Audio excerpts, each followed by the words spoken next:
Today, we are doing something we haven't done before. We're going to be talking about agriculture. So I'll get to that in a minute, but first I want to tell you a little bit about E2 because I see a lot of faces that I haven't seen before. So for those of you who are E2 members and have heard me do this a million times, I ask your indulgence while I tell the others that E2 is a national group of volunteers that are business owners and professionals who advocate on behalf of good environmental policy because it's good for the economy. We always make the economic case. We are the business voice for the environment.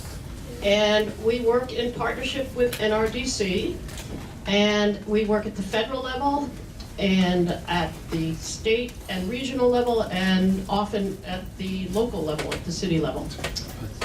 What do? We do advocacy. What the heck does that mean? It means we go and testify at hearings. Some of you have done that. I can look around and see you.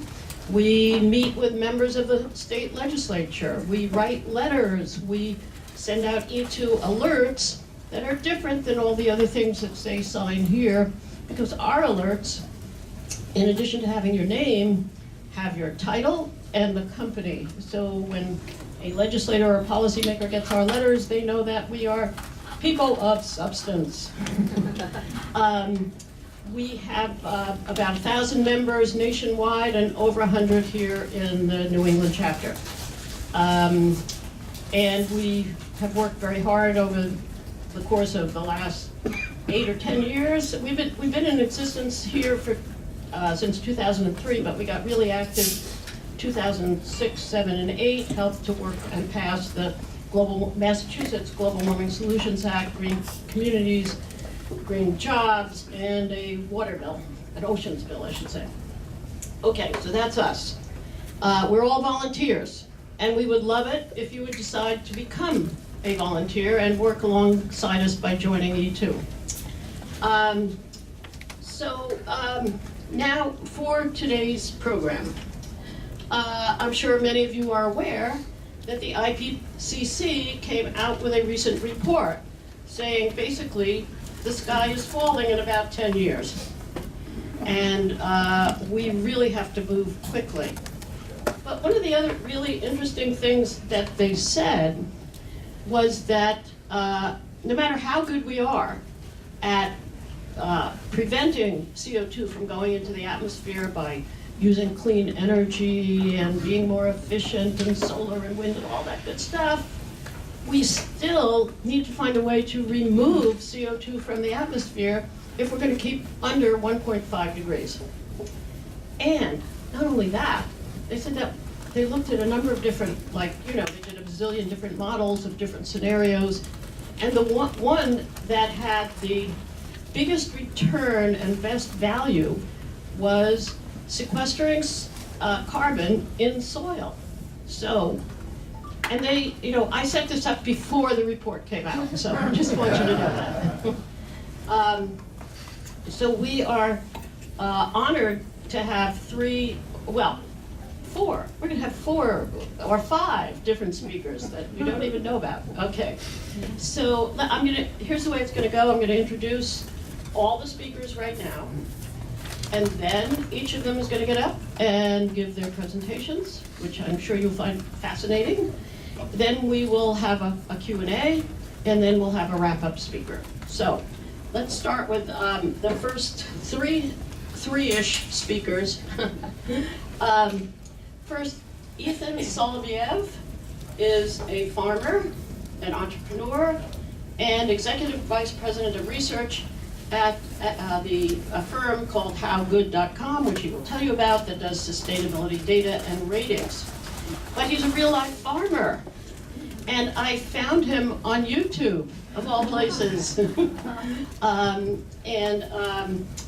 He will be our first speaker, talking about it from a nuts and bolts perspective.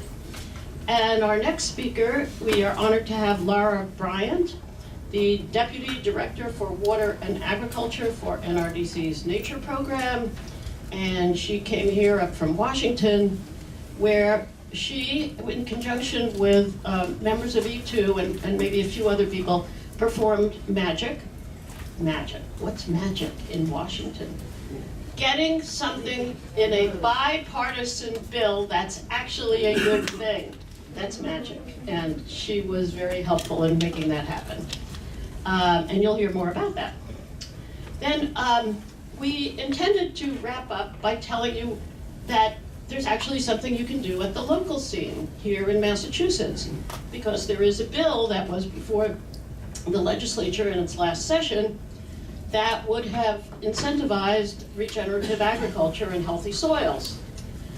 And the speaker, Marty Dagoberto, helped to write that bill, but he let me know today that he had a child care issue that would mean that he could not be here today. But we are so lucky that we have two, not one, but two other gentlemen who were involved in the writing of this bill, and that would be Carl Tiedemann and Steve Kellety, and they are both local experts on this subject, and so they're going to fill in for Marty. And then finally, you're going to hear from an extraordinary young woman named Bronte Magara, who is going to do an E2 wrap-up and tell you about why she in particular joined E2, and it's a really interesting story. So, let's get started. Where is Ethan? Here he is. Ethan, we will have someone sitting with a sign that says 5 minutes, 1 minute, and so, you don't need this? I don't think so. Do I need this? Yes. I need it? Yeah, All you right. do. Okay, thank you. Because we're recording. Yeah, yeah, we're recording. Now is an important time in the history of the human species. Never before have we grown so fast.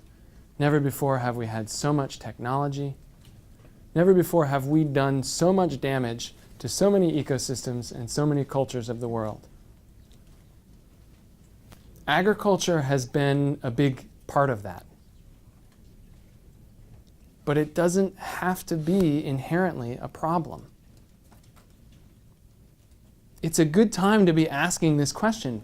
What is regenerative agriculture? What could an agriculture be that heals landscapes, that transforms local economies, that develops new opportunity, new potential for communities around the world? What if agriculture could also contribute to the ongoing development and evolution of human consciousness? So I'm just going to answer all those big questions very quickly here today.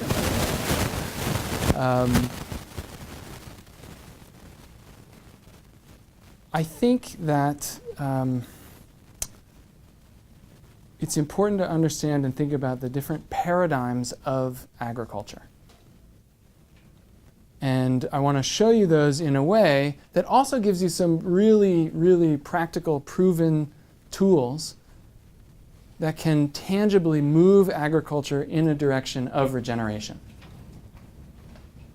I also want to offer some specific opportunities from policy to direct investments that can move us quickly in a good direction. I'm going to start off with a quick introduction to myself, and then we will dive in. I'm a farmer. My wife and I farm a diversified 32-acre apple orchard in the Hudson River Valley of New York. We raise a number of different crops over, about 16 open acres, 8 acres of forest and woodland, and focus on a few high-value, locally produced items like beyond organic, holistically grown apples, log-grown shiitake mushrooms through a local CSA, and then we keep a few folks around that really help out with a lot of the farm work. They are really good at doing things that I don't like to do, like mowing. They're just so good at, and they graze underneath the apple trees and are integrated into our longer-term agroforestry crops, and we are working with them for wool and meat and the numerous other benefits that they provide. I'm also the Vice President of Research for How Good, which is a independent research organization that looks at sustainability across all different products, focusing on the food system, health and beauty, and cleaning. We work with retailers like Walmart and Ahold Delhaize and a number of other small and large organizations to transform the food system and empower consumers in their decision making towards more sustainable and regenerative products. We've been featured by all those folks that maybe you've heard of and are quickly expanding our offerings focused on data. What kind of data? We have rated over 400,000 products in food, health and beauty, and cleaning along 229 unique sustainability attributes for every single product. This covers more than 99% of all food eaten in the US. So we have incredible insight into how the whole system works. This gives us an overview, not just of the United States, not just of North America, but of the whole world, where we see all the different types of agriculture that are out there, all the ways people are growing, manufacturing, the whole supply systems of everything that's needed, from the lettuce that was in your salad today, to the jojoba oil, to the ethyl hexyl glycerin that goes into some of your personal care products. We have the whole supply system mapped out for all of those globally, and that allows us to understand agriculture. And what we've seen, looking at agriculture around the world, is these 4 paradigms that people tend to be working through, farming through, thinking through. These are like the lenses that people wear but may not even be aware of that they're wearing. So I want to share these 4 paradigms with you. None of them are better or worse than any of the others. They just each deal with different levels of complexity and effect.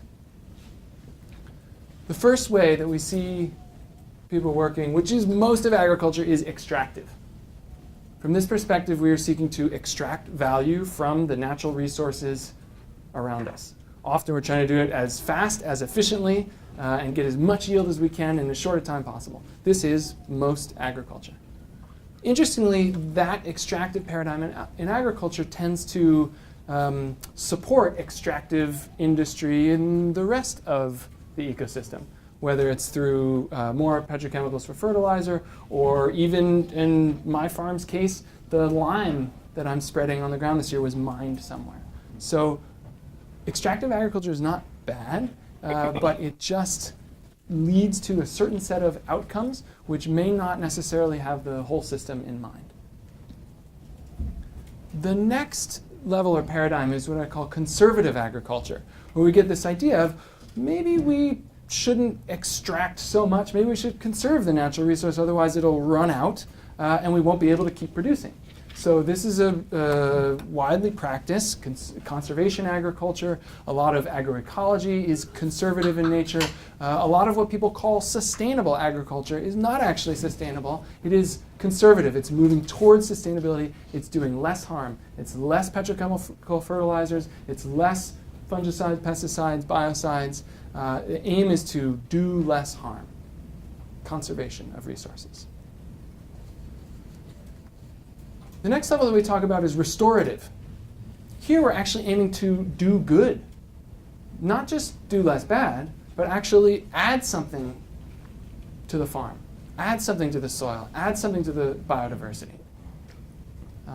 This is great. There's very few farms doing it, just beginning to, especially if you look at the whole context and the full life cycle analysis of everything that goes into farms. We've got very few that are yet achieving restorative agriculture. But the paradigm is about, how do I add value? How do I do good for this farm, for this place, for my family, for my community? The final paradigm is what I refer to as regenerative. In regenerative, we're not just doing good, we're actually evolving the capacity of the farm, the region, the whole biosphere, all the other farmers we're working with. We're evolving their capacity to do good in an ongoing way. Regeneration tends to focus on the larger systems. What is our place in them, and how do we affect them? How do we shift and transform the systems of the world that we're part of? this will help to kind of ground and see these four paradigms over time. This is just kind of an illustrative example. There's not a peer-reviewed journal article I can give you to show you the full data behind this. Based in the Northeast USA, going from 13,000 years ago to the present and a little beyond that. And then on the left side here is the amount of carbon in the soil. This is just simply the percentage of organic matter in the soil. After the last glaciation here, the glaciers scraped everything off the ground and left us with bare rock. There was, very little, close to 0% organic matter in the soil. Over the next 12,500 years of indigenous land management here, we saw the amount of carbon go way up. Some estimates by 400 years ago is that we had, in some places, 12%, 13%, even 15% organic matter in the soils. Hugely productive landscapes. Then what happened? Here we had a colonization event, followed by a time that was dominated by extractive agriculture. The amount of carbon in the soil went down quickly. And continued to, and even continues to now. About 100 years ago, around the Dust Bowl and some other things that happened in that time, the idea of conservation became important. The Civilian Conservation Corps, the Natural Resources Conservation Service, or the earlier versions of it, came, and so we came into this phase of conservative thinking in agriculture where the speed at which we were losing carbon decreased, but it was still going down. Now we're kind of at present here. In fact, in some places it's actually gone down faster than that because of the mechanization and technology that we now have access to. And yet there's some efficiencies that are happening, so it's more or less working in a conservative paradigm. I'm hoping we're beginning to see signs from a restorative agriculture that the amount of carbon in the soil might start increasing. There's a number of good reasons why that should happen for farmers and for communities and for the world as a whole. And what I'm hoping is that we're now sowing the seeds for regenerative agriculture. And we don't know exactly what the trajectory will be. And in a way, it's up to you to help answer that question. Now, there are a lot of people these days, because regenerative is a really hot term, you'll hear all sorts of people in companies saying, we're doing regenerative agriculture. Most of them, from my perspective, are not. Most of them are doing good conservation, a little bit of restorative agriculture work. I wanted to focus today, in order to be practical on what can tangibly be done quickly, and looking at a set of tools from carbon farming that actively puts carbon in the soil while producing crops. Carbon farming begins, you start to see it around this conservative paradigm, and then continues. You can use the tools anywhere. So, let's talk about carbon farming. Here's how it works. Plants, trees especially, are amazing. They suck carbon dioxide out of the air, and we all usually know, or we were taught when we were younger, yeah, it produces oxygen, that's great. But the question we don't usually think about is, what is this tree trunk made of? And where does it get what it's made of? Does all that stuff come from the soil? The reality is that most of this tree trunk and most of all plants are made of carbon, and that carbon comes directly from the air. They strip the oxygen, release that, and keep the carbon for themselves. So living plants, trees especially, capture and sequester carbon in the biomass of their bodies. This is the basic principle. Working with life, you can catch and store carbon.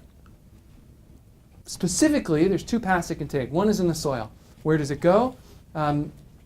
These plants, these are grasses and other prairie plants, they exude sugars full of carbon into the soil. The sugars go to the fungi and the bacteria and all the biology that's living in the soil, what we call the soil food web. Those creatures, as they live and die and decompose, produce complex carbon molecules like this one. Sorry about the organic chemistry. This is a complex, many hundreds of carbon atoms in things like humic acid, fulvic acid, and other really stable molecules that take a long, long time to break down. Humic acid has a half-life of 500 years. So once it gets there and it's in that form, it's stored for a significant amount of time. All of this leads to an increase in organic matter, which is a fancy term for carbon. Plants are incredibly good at capturing carbon and putting it into the soil. And if we don't then till the soil or burn the soil or otherwise disturb it, it likes to stay there. So that's one route, is into the soil. The other place where the carbon goes is into the biomass, is into the living biomass, especially in tree-based systems. A huge amount of carbon can be stored above ground. That carbon, especially if it goes into long-term storage, if a tree gets built into lumber that goes into building a structure, it can be there for a very long time. Carbon farming puts carbon back into the soil. This is an image from the Rodale Institute in Pennsylvania, where they've been experimenting with conservative and restorative and maybe a bit of regenerative agriculture for the last 30 years, mostly focusing on putting carbon in the soil. But how much? Is this really meaningful? Is this something a few farmers are going to do? Or is this going to do anything in the face of the global shifts that are happening? Here's a little bit to start thinking about on amounts of carbon. The average US citizen has an emission of about 16.5 tons of carbon per year.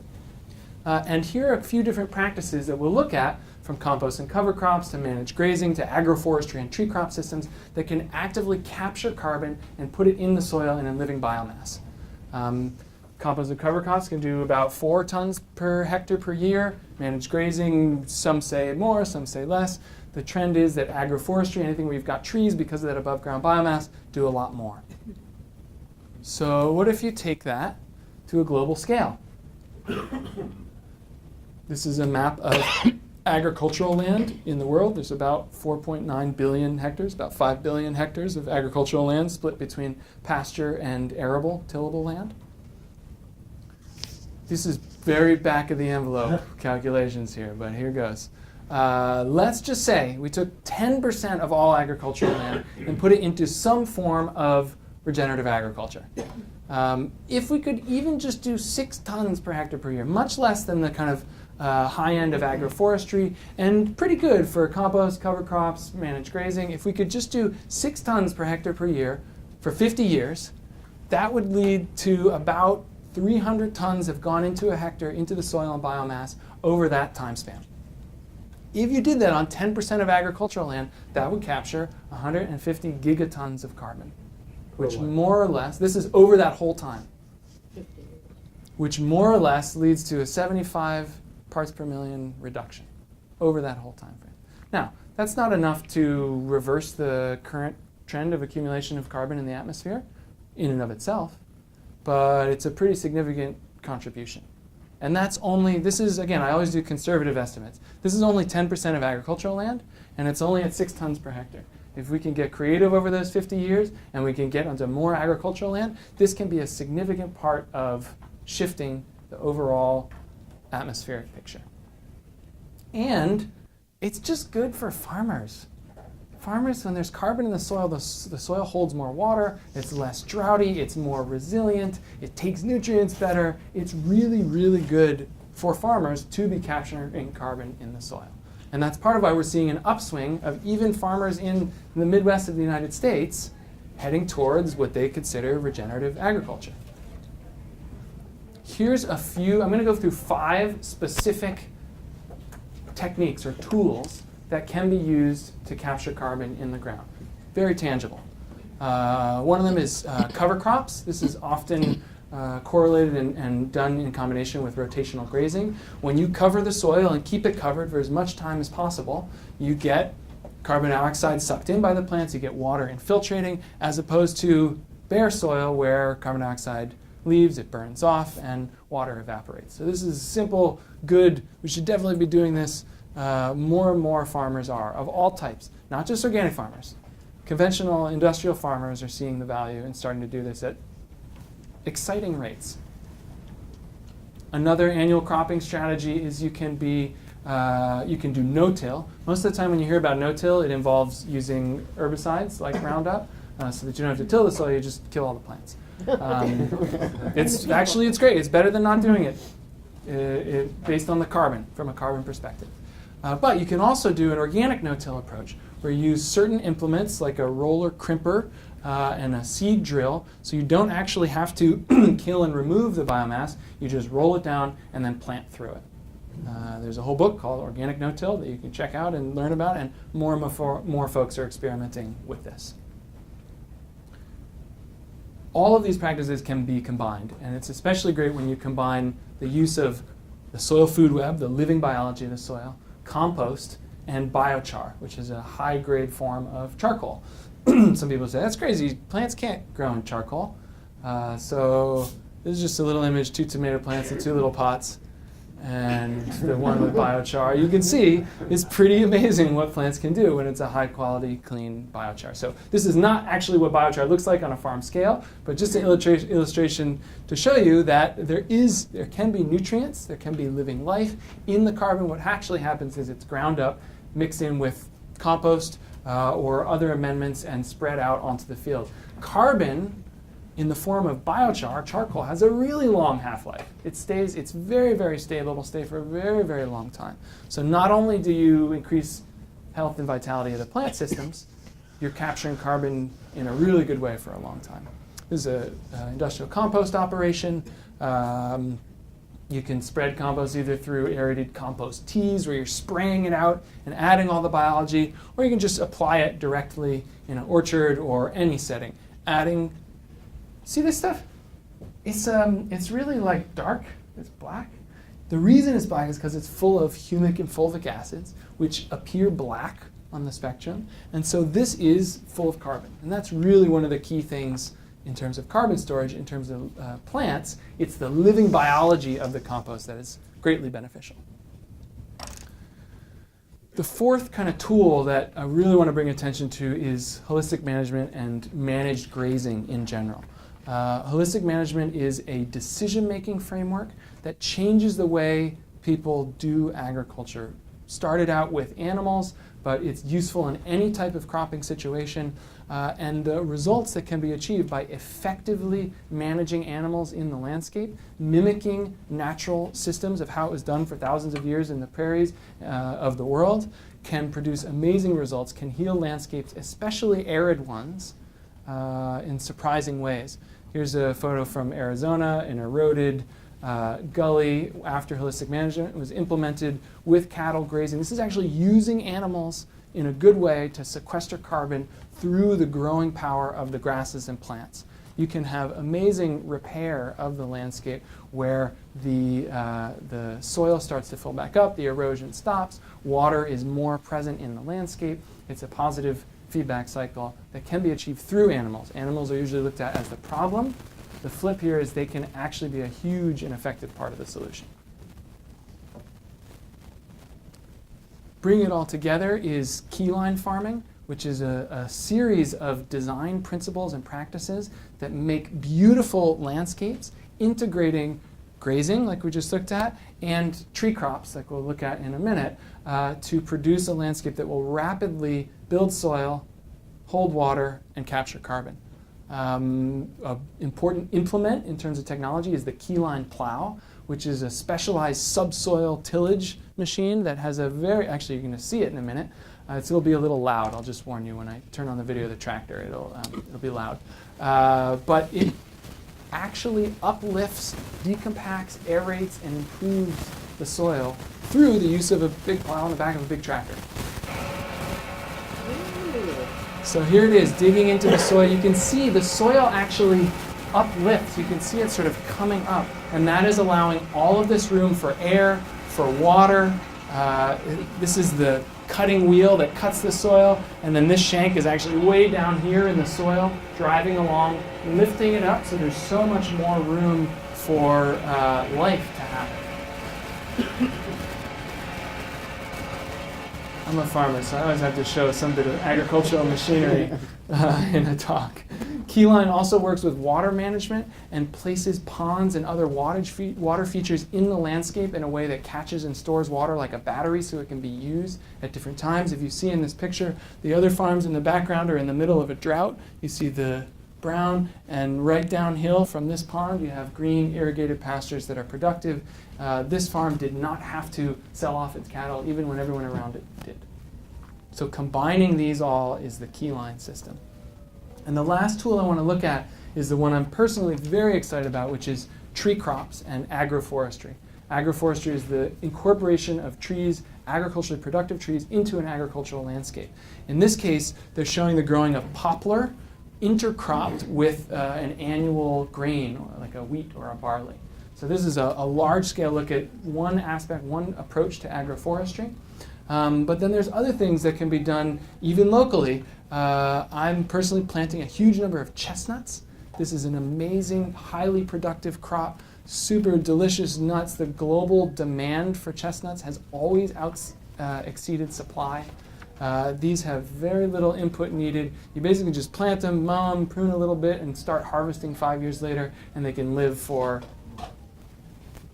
200 years. Chestnuts can also be incorporated into silvopasture, which is where you're mixing together animals rotationally grazing with a nut-producing crop in the overstory. Doesn't this just feel like a farm you want to be on, a place you want to be? Many of our ancestral landscapes had a savanna-like feel like this. So those are the practices. They're proven. We have the data. This is a summary from this book, which I highly recommend, The Carbon Farming Solution, which lays out all the data, all the studies that have been done. We don't actually need very much more research. We just need to incentivize and get to work on putting these systems into the ground. Amount of carbon produced, and this goes from annual cropping systems up to woody polycultures, agroforestry systems. We've got the data. We just need to get to work. Here are 4 opportunities that I want to offer for how we can move towards regenerative agriculture. They're laid out here on the amount of time and effort required and the overall potential impact. First one, there's a huge growing demand for regenerative products right now. It's far outstripping the actual supply. So there's a number of different ways to capitalize on this opportunity, whether through riding with the hype and launching your own regenerative product, or figuring out how to increase the supply to meet the demand that's out there. The number of farms that are actually growing in a way that I would call regenerative is very, very, very small, and yet we have General Mills and Patagonia and the North Face saying they have regenerative stuff in their products. So there's a bit of a disconnect between supply and demand currently, and that's an awesome opportunity. Another realm that's really important is policy and international agreements, and this is not my expertise. So fortunately we have Lara here and others who think a lot about policy and how to move that forward, and I'm going to leave that part to them. I'm putting this one up here. It's in red because it's kind of the hardest, but it's also the most important in terms of long-term impact, and this is the culture and the paradigm of farming and agriculture. Shifting that is the hardest thing and yet the most rewarding and has the greatest potential because it is ultimately the farmers of the world that will be making these decisions and moving us towards regeneration. And so working on how to support the development and evolution of farmers to see and adopt and work with these practices and think and make decisions this way is huge. Really, really important. And this, which is less time and effort required but great potential effect, is investments. And I really want to focus on 3 realms of investments that I see out there. And hopefully some of you will take them on, do more research and due diligence, and get investing. So here's 3 investment opportunities for regenerative agriculture. First one is in ag tech. I'm not so hot on ag tech, but there's a lot more deal flow here. Sensors that are measuring carbon in the soil, new microbial inputs, or other faster, more efficient ways to get biochar out there, robots that can pick apples for you. All of this is focused around efficiencies. A lot of it does not fundamentally transform agriculture or the culture or the paradigm of agriculture. But there is money to be made in getting more efficient and putting some of this stuff into action. There's a number of sources where you can learn about it. Good stuff to be done here. I think more exciting is in the realm of real estate investing. There are a number of funds, and more will be popping up, that are incorporating regenerative agriculture as part of the operating principles for real estate investment funds. Farmland LP, Dirt Capital is in New York, Farmland LP is the West Coast, Propagate Ventures also in New York, are purposefully incorporating many of the 5 practices that I showed you into their systems, but while also working with real estate to provide returns to investors. Farmland LP just came out with a very impressive report. It was a 2-year study on their impact of their 2 funds. Very, very interesting. $72 million in net ecosystem services delivered from their 2 funds. I think and hope we'll see a lot more of this. And then finally, a more systemic approach would be to work with the different platforms that are out there. Regen Network is a distributed ledger technology or blockchain system that helps to monitor ecological systems and verify the changes that are happening. Nori is a specific carbon trading platform that incorporates a number of different practices, but also works with a number of USDA and other programs that are out there already supporting carbon farming to happen. And then the Savory Institute globally is doing amazing work. They've just released an ecological outcomes verification protocol and standard that is of all the, there's 3 or 4 regenerative agriculture standards and certifications out there now. I only really deeply support the Savory one at this point. And their global network of hubs is working on both the culture of agriculture and the systems we use to measure the change. To end, I just want to reflect once more on these paradigms and offer you, again, the reflection that anyone who's saying regenerative may not actually be doing regenerative. They're more likely thinking in the conservative or restorative realm. There's nothing wrong with that. Everybody should be supported to move in a direction that makes sense for the whole world and ecosystems here. But I invite you to grow your capability to discern what is really deeply, fully regenerative and what is moving towards regeneration. Both are great. And the reason I focus on carbon farming is because those are practical tools you can use really anywhere here to take steps in that direction. Thank you very much. Okay.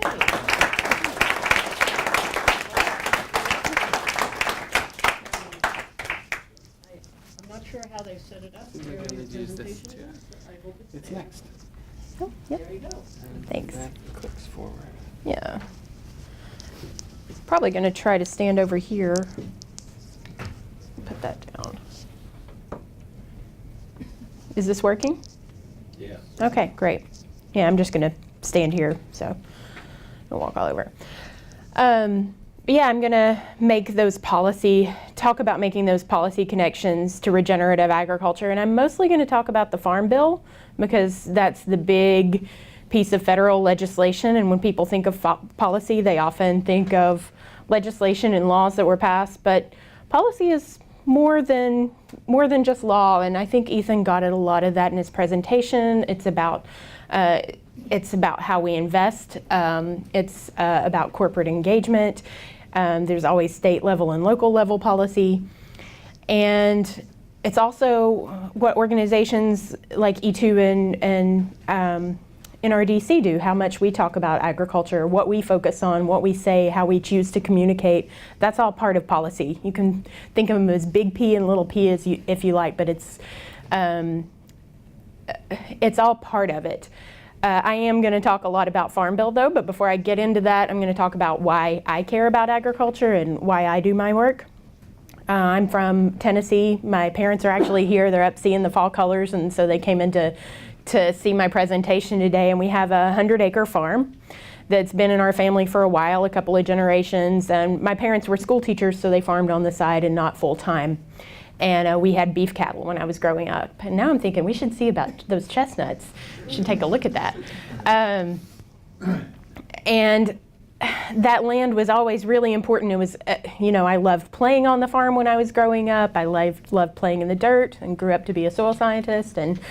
But it was more than just our family. And that land was also, as my parents can tell you, bears and a family of lynx or bobcats and coyotes and turkeys and trees, all kinds of trees, and a stream that ran through it, and it was a lot bigger than us. And so I had these values of stewardship and of seeing the land and farming as something bigger than us from a young age, and that's why it's important to me. And now I work on the water and agriculture team on NRDC, which is a small team of 3 people, and the other people work in California and focus on water efficiency. And all 3 of us have a connection to the land. It's all something that's important to us and that we're passionate about, and so that's why we work on it.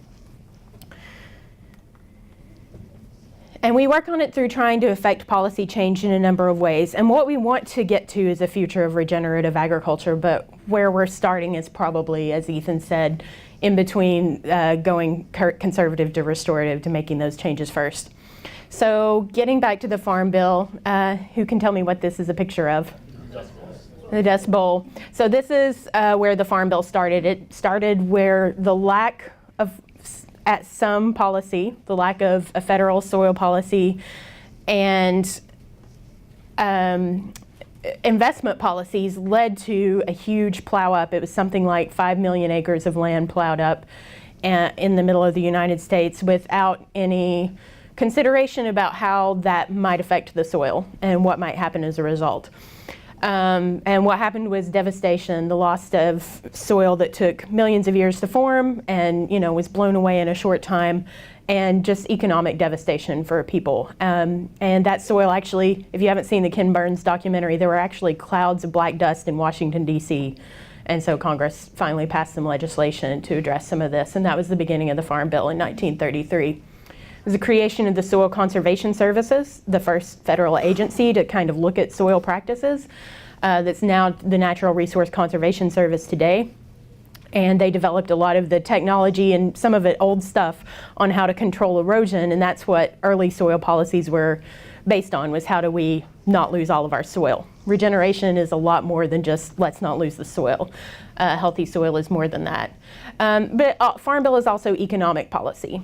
And it started in 1933, and somewhere like every 5 to 6 years since then, we've updated that agricultural policy into what's the modern Farm Bill today, and I'm going to explain that in a minute.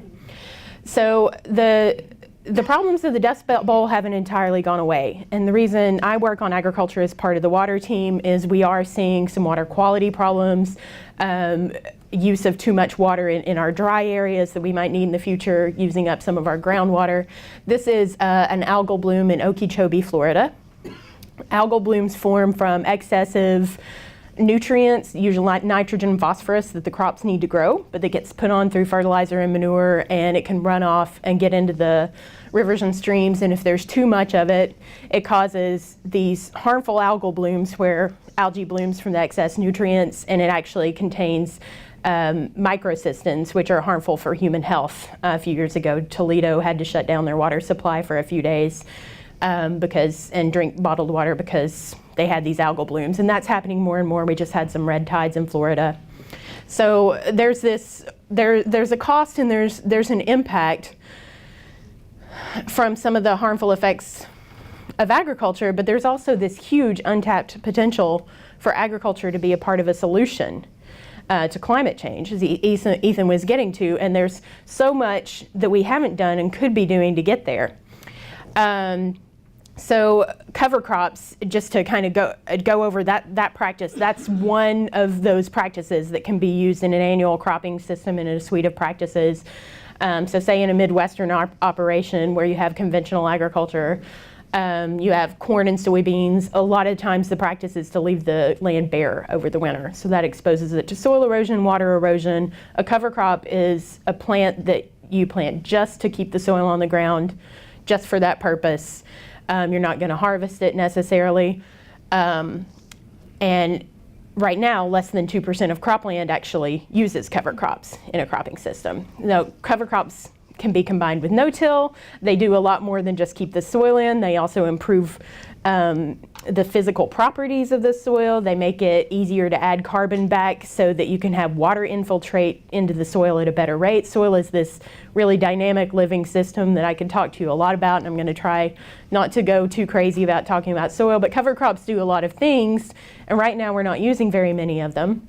And even if you're not going to a full regenerative ag system, a lot of farmers find that cover crops are a starter practice that get them there, and also cover crops are a business starter. The cover crop seed business is taking off. We have farmers going into the seed business and selling cover crop seed, and it's creating some additional opportunities in agribusiness in small communities.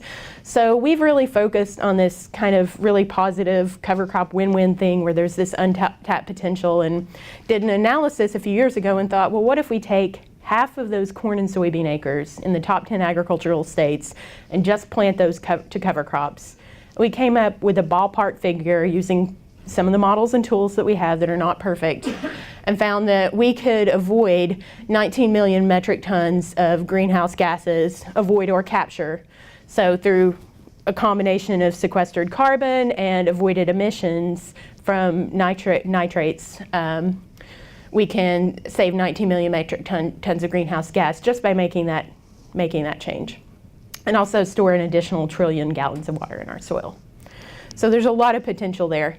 So how do we get to where almost 2% of land is planted to cover crops to more regenerative ag? This is a farm in Iowa.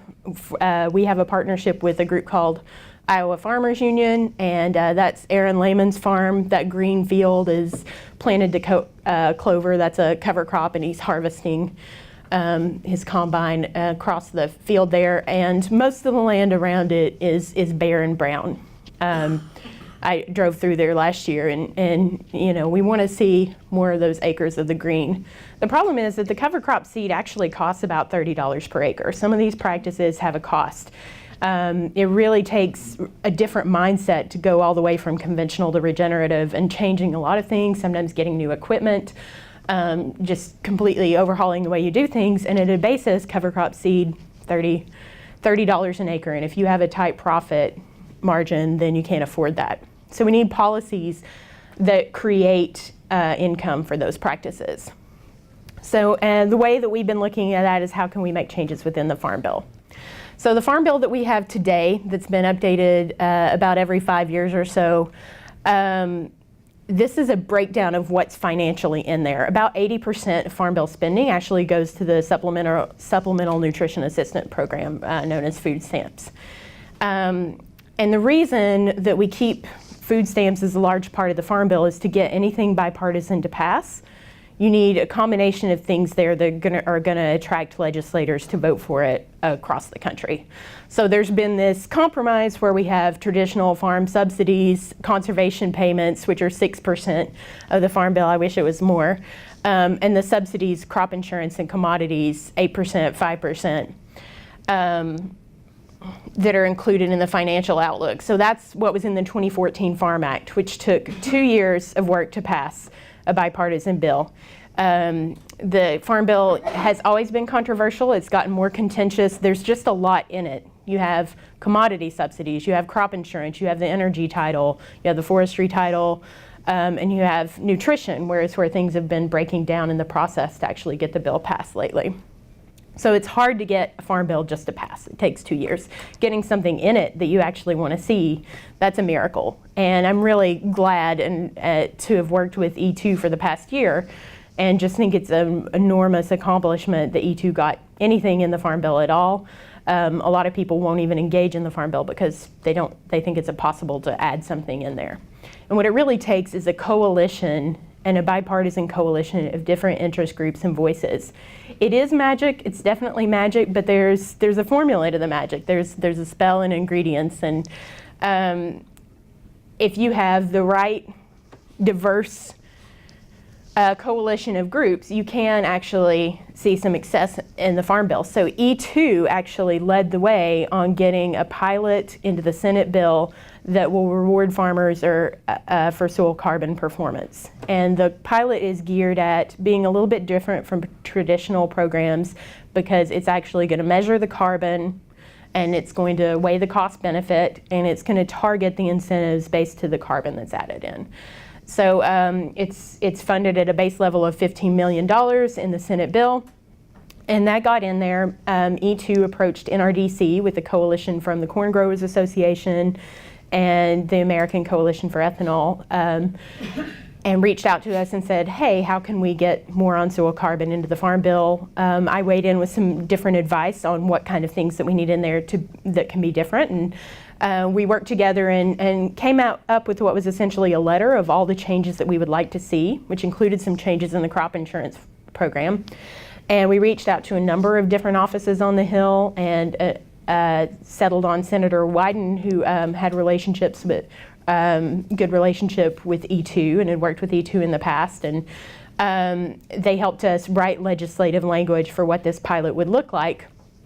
And even then, we weren't sure that we were going to be able to get anything in the bill.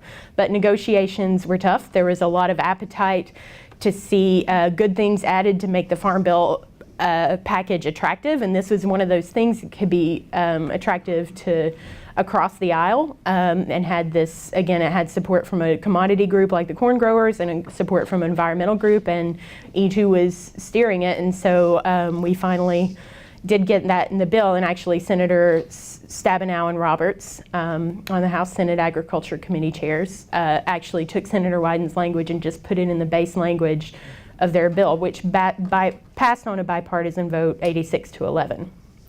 On the other side, on the House side, negotiations fell apart over the over SNAP. So the lawmakers couldn't agree on what was going to be done. And the final bill that came out of the House was intensely partisan, where the Democrats were shut out of the negotiation process. And what came out, had cuts to SNAP and work requirements they didn't agree on, and also a number of really bad environmental provisions. And it actually failed the first time it went to the House floor. They made some changes that were more friendly to the Freedom Caucus, actually. And then they were able to pass it, but they only passed it on a 213 to 211 vote. So it's a bill that is kind of a bomb and won't mesh with the Senate bill. And now they have to take the House bill and the Senate bill, and they have to put those together into one final package and get that to pass. And right now, the House bill is basically untouchable, and the Senate bill has huge bipartisan support. So the potential for the E2 language, I think, to go forward is very good, because in the end, farmers need a farm bill to pass. They need certainty. They need to know what's going to be coming out of they need to know kind of what's going to be coming up in the next few years. And lawmakers need to get that bill to pass. And if the Senate was able to easily pass a bipartisan bill, then there's more incentive for the House to follow the Senate's path in their model. So there's definitely a path for that. Right now, Congress is technically in recess till the election. So if anything happens, it's going to happen in November and December for the conference committee for both the House and Senate side to get together and write a new bill. If they fail to get a bill passed before this year, then what they'll do is they'll just start over with the new Congress in 2019. But with the Senate bill already passing, this is the same thing that happened in 2014. It was actually supposed to be a 2012 Farm Bill. They'll take that work they've already done, and they'll build on that. So I think E2's language has a really good chance of getting into the final bill because it's included in something that was widely approved. So even if we don't get a bill this year, I think there's a good chance it's going to be in the bill next year. A couple of other things that were included in the bill that was also on our coalition letter, that it wasn't in the language that Senator Wyden put forward, but it was, in addition to NRDC, there were a lot of other groups that were pushing for, were getting rid of some barriers to cover cropping, and making some steps to put incentives for soil health into the crop insurance program. So it was good on a number of fronts. So moving ahead, I think there's a good chance for a farm bill to get done. But again, you really have to work with people. You can't just do something on your own. NRDC can't go make changes in the farm bill if we don't work with other people. It's the same for E2. And the potential rewards are just really high. I focus on kind of the water quality side of what we can do with regenerative agriculture and soil health. But it's about more than that. It's about economics. It's about climate change, addressing being more resilient to climate change. And I'm happy to answer questions about it later, but I think we're in good shape to get something done with a little bit of magic and cooperation. So.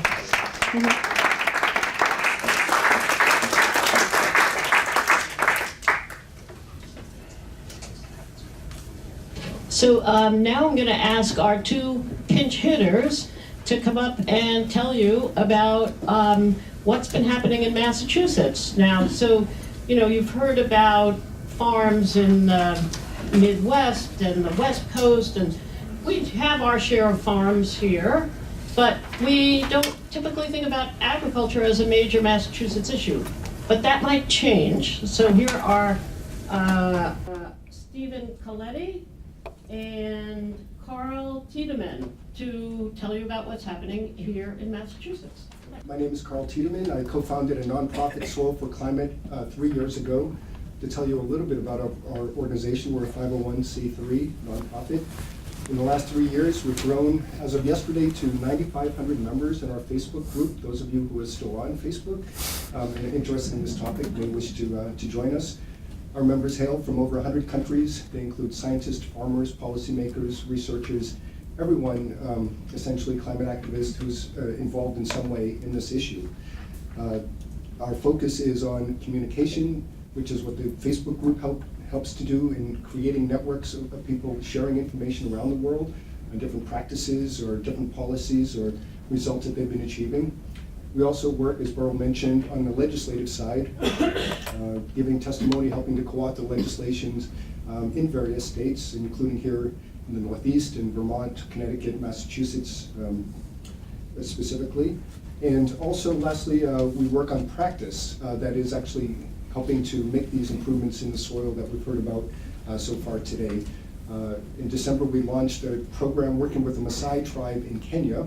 It's a pastoral community who, in the wake of the no meat or less meat message, for their community essentially means cultural genocide. They're being blamed for the damage that animals are doing to the land, when in fact it's not the animals doing the damage, it's the human management that's doing the damage. And this is perhaps the most important distinction that we need to make, is to vilify management, not livestock. And the fact is, the more you learn about the science, the more you realize just how crucial animals are to the landscape. Animals need land as much as land needs animals. And that large parts of the world are dying today, turning into sand, into desert, specifically because of lack of animal impact, not too much animal impact. Although certainly there are some places where animals are kept on land too long, and there are many examples of harm being done in that way. Anyway, that being said, working locally, I grew up in Somerville, so Massachusetts is near and dear to me, and we can't have too much animal agriculture in the cities, although Somerville was the first community in the Commonwealth to adopt an urban agriculture bill, so I'm proud of that. With my colleague Stephen, would you like to, if you would come up for a minute? And Stephen and I and my colleague Seth and others were among those who helped to write legislation in Massachusetts called H3713. Stephen is more a policy expert. My background's in chemistry, so I tend to get more heavily into the science side. But nonetheless, H3713, which was proposed this past year, attracted 31 co-sponsors. It did not pass in the formal session, but conversations are still ongoing, as I understand. The bill would have done several different things. Number one, it creates a fund, the Healthy Soils Program Fund, which would open up the door to funding. It doesn't set aside a certain amount of money, but it would allow the legislature to fund it, to provide money for education, technical assistance, training, and retention of employees in regenerative agriculture. In many cases, making these changes, it's more a matter of management. In some cases, it involves new technology, but in many cases, it's just providing the education. For example, the animals are already on the land, so it's a matter of moving them differently and so forth. And also, it would add a regenerative agriculture expert to the Massachusetts Food Policy Council as well, to help get these ideas in at that level. And one other thing I would mention in passing is part of the education work that we do is we work closely with Tufts University. Some of you in the room may know Professor Bill Newmaw, who's been a real leader in this issue, as well as on bioenergy. And we've put out several different policy briefs looking at these issues, and there's one that specifically looks at the legislative initiatives taking place not only here in Massachusetts, but throughout the US and also internationally, where France is the leader in this regard. Several years ago during the Paris climate talks, they introduced their 4 per 1,000 program. It's the first international state-sponsored soil carbon drawdown program.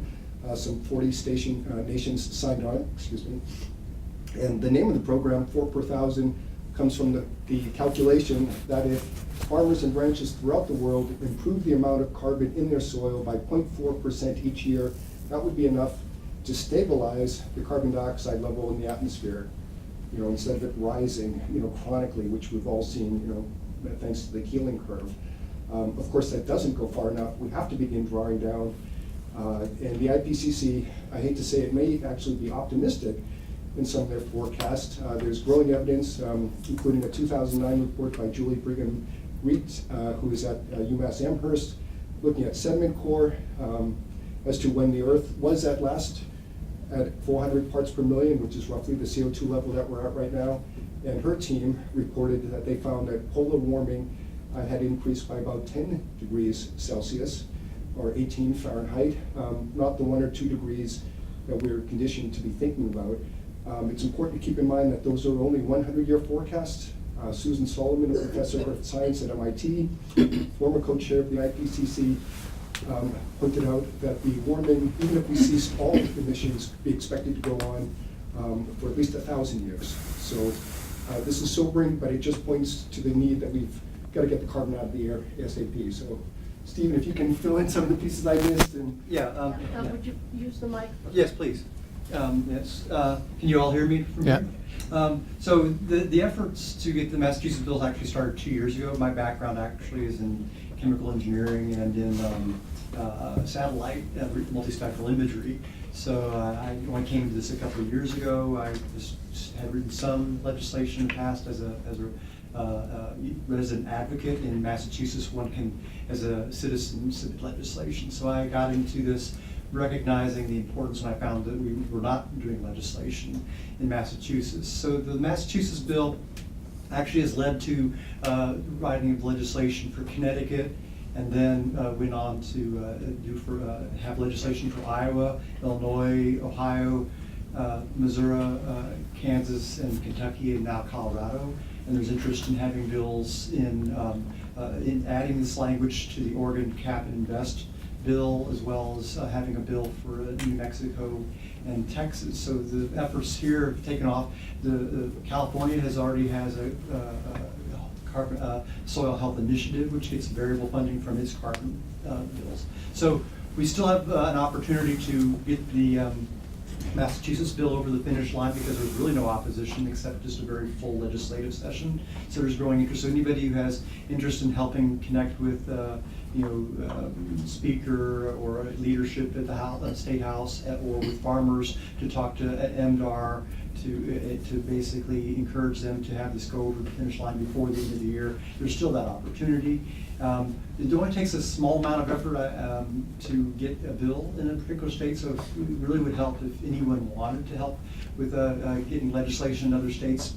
The idea that I had behind working so vigorously on legislation in so many states was because of the Farm Bill, because noise about any issue comes from the local level, and federal legislators usually go back to their state house colleagues to ask what's going on at the state level. And I felt like if there's no noise at the state house, it's not going to get any traction. So any legislation, even the minimal kind of just setting up a program legislation, is an educational opportunity, not only to help us get more funding for it at the state level to complement federal programs, but also to go up to the federal government. It turns out that a few of the legislators that we have contacted actually are running for office, and a few of them may actually win.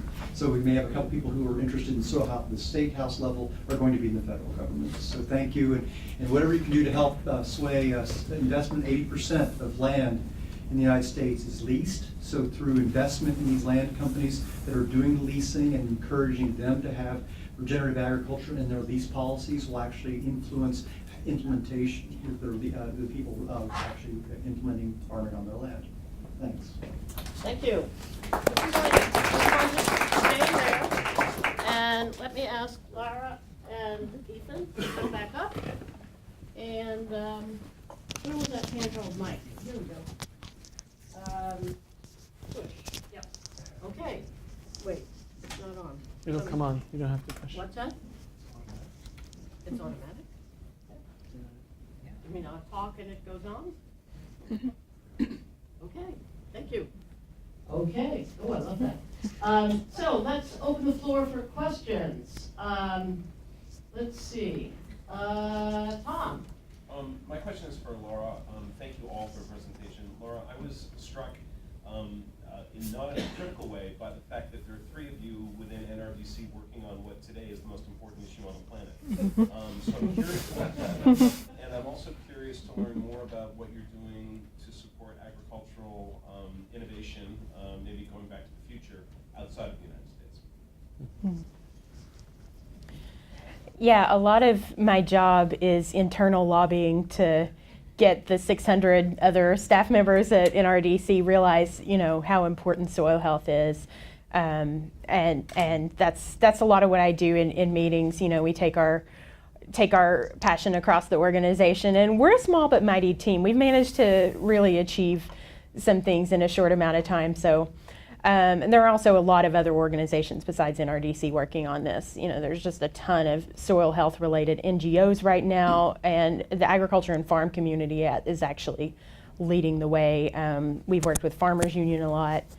And that second question was about international. Can you repeat that again? Just what impacts you're having outside of the United States. I know NRDC does a lot of work in faraway places, and I'm just curious if your team is exposed to that. Because there's only 3 of us, we've mostly decided not to work as hard on the international side of things. But what we've looked at in the Paris negotiations from a couple of years ago, there was kind of a voluntary bill called the 4 per 1,000 initiative. And that was geared at increasing the soil. Actually, I think it was by 0.04%. Or was it 0.4%? Yeah, 0.4. 0.4%, just setting a goal for countries to do that. And anybody that wants to sign on and be part of that initiative can do that. The U.S. is actually not part of that initiative. We looked at the lift that it would take for NRDC to maybe get the U.S. to sign on or to sign on ourselves, and decided just to focus our capacity in other areas where we could actually get immediate change, which is we think the crop insurance program can get the U.S. closer to making that 0.4% goal if we just focus on that. So, yeah, but other countries are really leading the way. Yes, this one here. I don't know you. Let's go for it. Florence Reed Florence, with Sustainable Harvest International, and I'd like to follow up on the international question. Our organization is focused on the 500 million smallholder farmers in the world, and the fact that if they shifted to regenerative, they could draw down the 6 billion tons of CO2 out of the atmosphere. It's called for in the 4 per 1,000 initiative, and I just wonder if any of the panelists have any thoughts on the best way to find needed support for those 500 million smallholder farmers who are actually, for the most part, wanting to make this kind of transition, but you just need a little bit of technical support to get there. One of the things that's not been talked about a lot is, we're paying for the externalities of other activities, and so in many states, and there's no fees. There are no fees on pesticides and fertilizers. So one thought that has been being put out there is that a very small fee on fertilizers and pesticides would actually provide sufficient funding for cover crops and other activities. And not only are the overuse of fertilizers a problem for water, but it's also showing that the decomposition of fertilizers is actually a major contributor to nitrous oxide pollution in the atmosphere. So there are many reasons why we should be putting more fees on these products and using them for these programs. I would just add as well, there's also discussion at some levels of diverting funds or funds collected through a carbon tax, using that to provide incentives for farmers and so on, paying the people that are doing the heavy lifting. That model of using that is the California model and what's being proposed in Oregon. Other states, I think Maryland doesn't have a funding source, but I think they're maybe going for a fee. Many states, their soil and water conservation funds, some of them are funded in a little bit by a sales tax fee, which doesn't seem quite right, but there are mechanisms. And that supports international programs. No, I'm saying that's what we can do in each country. They should do the Each same. country can do their own, I mean, it doesn't make, we should be taking care of our footprint, and so in other countries, they should be cognizant to do the same.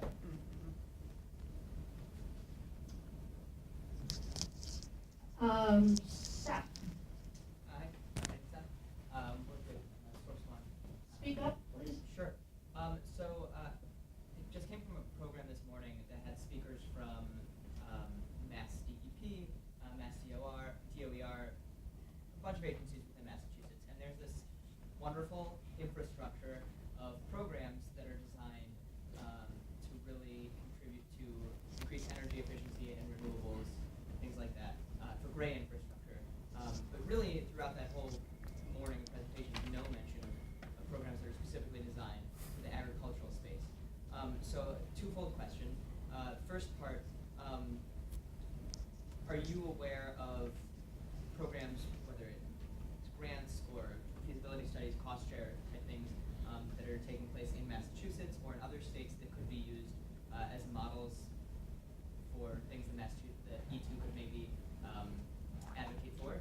And second of all, maybe this question is much for Burl as anyone else, is E2 advocating for those types of, those agencies to implement programs in the green infrastructure space beyond just those for The ones that I'm aware of in Massachusetts, they have been using some of that funding for reforestation of some urban communities like Chelsea. They did a pilot program for using those funds to do regreening for street trees several years back as a pilot program. I'm not aware currently of that similar model being followed, although it would be a good practice to utilize for that. In the legislature, there was another bill that I submitted that didn't get far, which is an urban forestry and habitat bill that would provide tax exemption, tax incentives to property owners for providing green infrastructure for habitat. So just only can do so much in a day, but that's the idea, is to have some sort of revenue neutral, like the I don't know if you're familiar, in Massachusetts there's a residential tax exemption. So other states and other parts of the country could use models where they essentially provide incentives for green infrastructure paid for by the other parts of the tax base. The second one thing that we do have in the books in Massachusetts similar is the stormwater utility. That if the cities implement that, they can actually have that utility give an exemption based on fulfilling certain things as far as green infrastructure. So there are things outside of the other bills, mechanisms you talked about. I can do a little. And as far as Massachusetts goes, we are new to this. This is a way for us all to become more well-informed, and I suspect that we will be doing something and advocating on behalf of this bill or others like it, now that we sort of know at least some of the vocabulary. I was just going to say to look to California. California is the main state in the country that is actually positively funding good work going forward. And so the structure of farmers can get a $10,000 grant to do a carbon farming plan for their farm. And then with that plan and with what comes out of that, then there are follow-on programs to implement the actual practices. But actually getting the plan and engaging in the learning that happens through the planning is really, really great. And as opposed to some of the national conservation programs where you really can't get help unless you have some damage that you're doing that needs to be conserved. Something as positive looking as, there's an actual opportunity that the farmer could be more profitable and do this larger thing. I think figuring out how California got it in and how they structured it would be exciting for here and elsewhere. And there's an analog for it on the gray infrastructure space, but they're funding feasibility studies all the time. That's not the same as the actual project. So it seems like a good analog to the California example. Get on it. Let's do it. Don. Yeah, I'm Don Reed with an thesis group, and we develop software developers of the Cool Farm tool that enables producers to record their inputs and impacts and have it go through the value chain. But my question is for you, Ethan. When you almost in passing, talked about the better economics at the farmer level for a bunch of these integrated techniques. What are good sources to really, if you were a producer, where would you go for better information and the ability to understand what that would mean for your business, and where they're good, like generally available sources? There's a paper that just came out recently that I both loved and hated. I loved it because it showed that doing some of these practices, while it slightly decreased yields by maybe 15%, it increased farmer profitability by 78%. And what I didn't like is that what they called regenerative was they basically just took 5 practices, really simple ones, and then they added up all the scores and they said, the top 50% of these, we'll just call them regenerative. And that got through peer review, so go figure. But so that was I can find that. Actually, I do a monthly newsletter on regenerative agriculture, business, and investing, and in the August one, I highlighted that paper. So you can tell us your URL. Yeah, it's ethansoloviev.com, and you can get that paper. And then what was the other part of the question? Well, just, yeah. Oh, okay. So I would say that holistic management is the organization that I think does the best work at blending the carbon positive approach with the profitability for the farmers. And so their decision-making methodology, and they have many studies, either the Savory side or the Holistic Management International side, there are a lot of farmers who can basically speak to, and therefore they can speak to, how profitability goes up, even if it doesn't necessarily happen the way you think it will. But it often happens that as you're increasing the health of the ecosystem and making better decisions, profitability and livelihoods go up. So there's the best general research I would offer. Paula. I think my question is probably for Sarah and has to do with the farm bill. There are many farmers, many young people wanting to get into farming. The average age of farmers in this country is, I think it dropped from 65 to 58, but not necessarily for good reasons. There were some provisions proposed for the farm bill that had to do with supporting the entry of farmers, and including, I believe, maybe a separate piece that had to do with supporting the entry of persons of color, African American farmers who want to be able to work the land. What's the status of those in the farm bill now? And maybe this question is for both you and Ethan. Your thoughts on the importance of bringing in farmers who are farming smaller amounts of land rather than large industrial scale farms. Yeah, and that might even be a better question for Ethan. So I think those pieces were both in the Senate bill, and still have a good chance of making it all the way to the end. I think anything positive has a good chance. I think the issues of access to capital and young farmers needing to be able to get in, that's really widely resonating on the Hill right now. You're hearing that across the Hill. Everybody realizes it's a really important issue. So I think those programs are probably going to make it in the final bill. But yeah, it's a lot bigger thing than that. And actually, NRDC, we're looking at other ways outside of Farm Bill that we can address some of these access to capital issues. We're looking at state legislation. We're actually going to work on a policy paper that we're just starting to conceive, where we interview a lot of people about issues with access to the land and barriers to regenerative farming, and we're going to try to decide from there what our next policy choices should be to go after that. Do you have anything you want to add? I don't think it's an issue of small versus large. I think it's a question of paradigm and motivation. And some of the most exciting stuff I'm seeing, even though I think there's a ways to go until it has the wholeness of deeply regenerative agriculture, but the larger farms in the Midwest that they're not even organic, but they're seeing the value that this can have to their farming system, and starting cover cropping and integrating animals in. They are large-scale farms.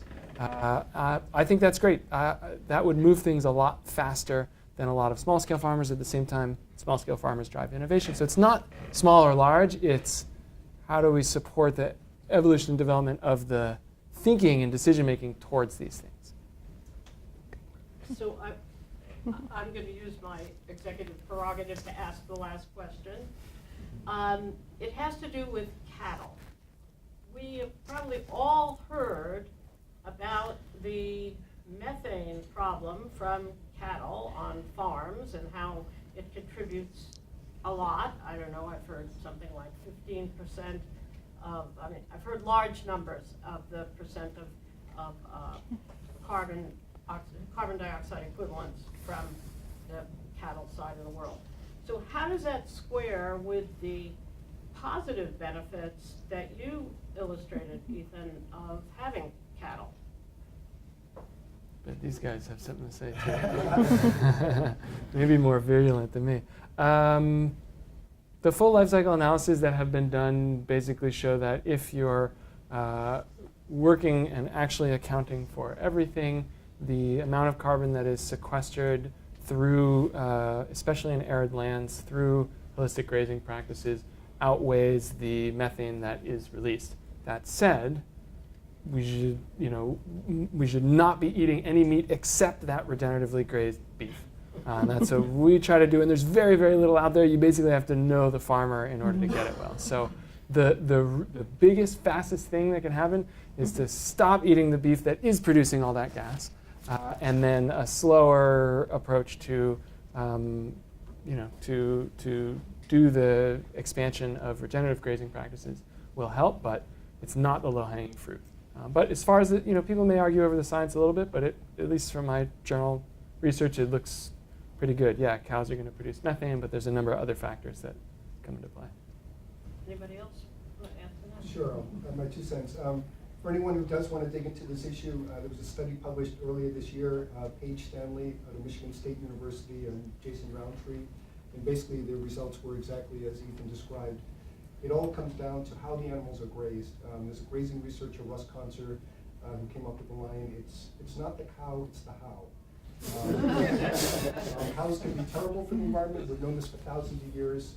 Talon savories, basically a disruptive technological or biological innovation that is of holistic land grazing makes it possible to heal land.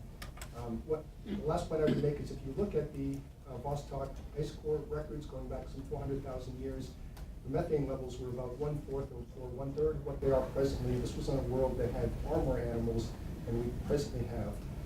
There was approximately 10 billion acres around the world that are highly degraded, that are no longer supporting the massive herds of animals that we once had. So it's not about the numbers of animals, it's about the health of the ecosystem and processing the methane that's generated. Okay, this was terrific. This is not on, but there we go. No? Is it on? I don't think so. But anyway, thank you very much to our panel. And now I want to call up our final speaker, Bronte Magara, and I'll ask you to kindly take your seats. You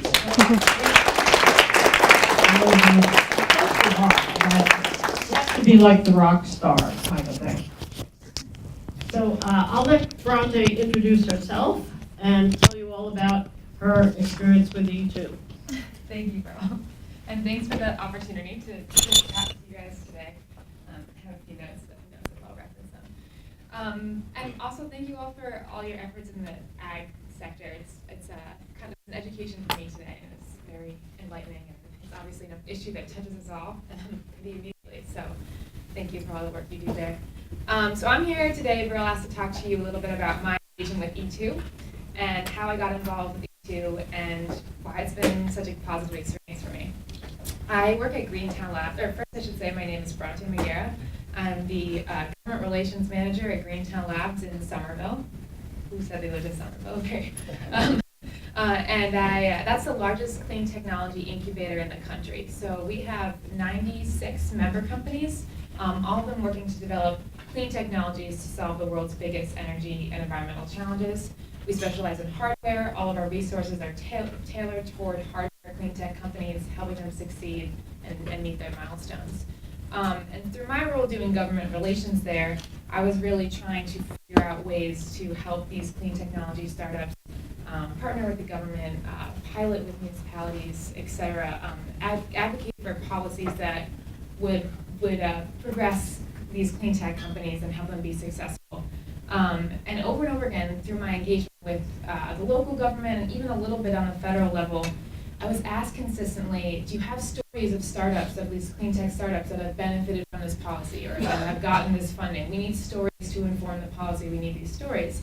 And I was thinking, it'd be so great to just have this story bank that could be referenced as like, here's a success story of a company that's gone on to create this many jobs, to reduce this much GHG emissions, to be deployed for national security, have national security deployment opportunity.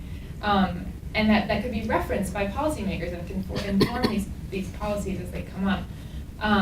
And so then I got the E2, the opportunity to apply for this E2 fellowship came across my plate, and I had known a little bit about E2 because Greentown has worked with E2 in the past. We were a member, but our CEO, Emily Reichert, was really spearheading our engagement there.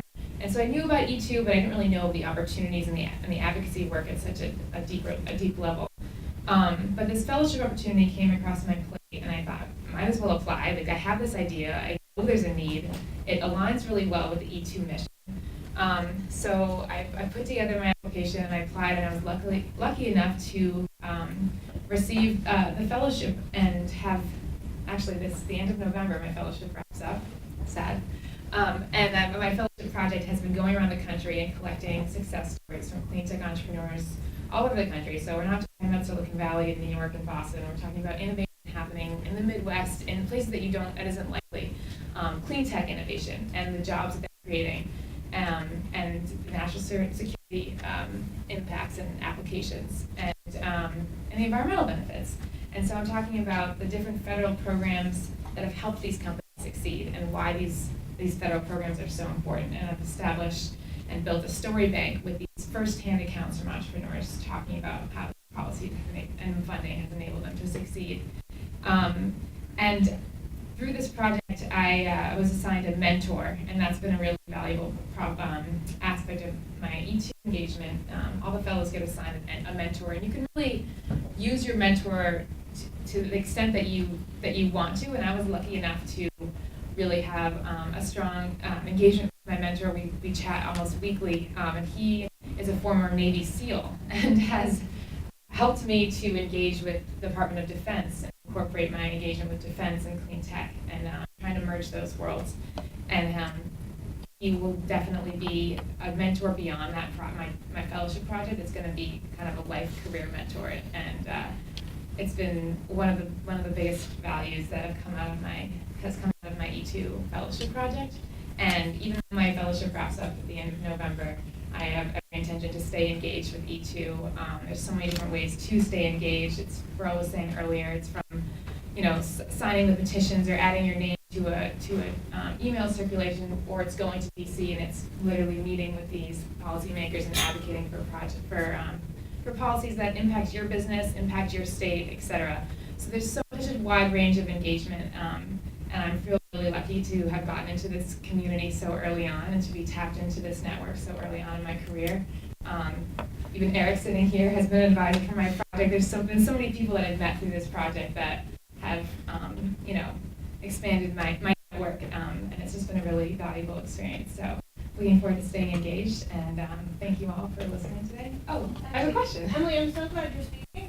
Let's make sure to connect. I run a resource that promotes the stories, the very stories you're collecting, so Wonderful. leverage that. Great. See another exactly. That's E2 is amazing. is one of our strong values. Thank you, Burl.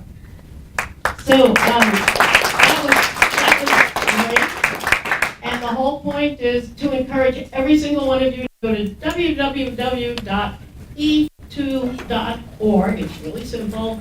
Press the little button that says join and join E2. So I hope you'll all do that. Thank you very much.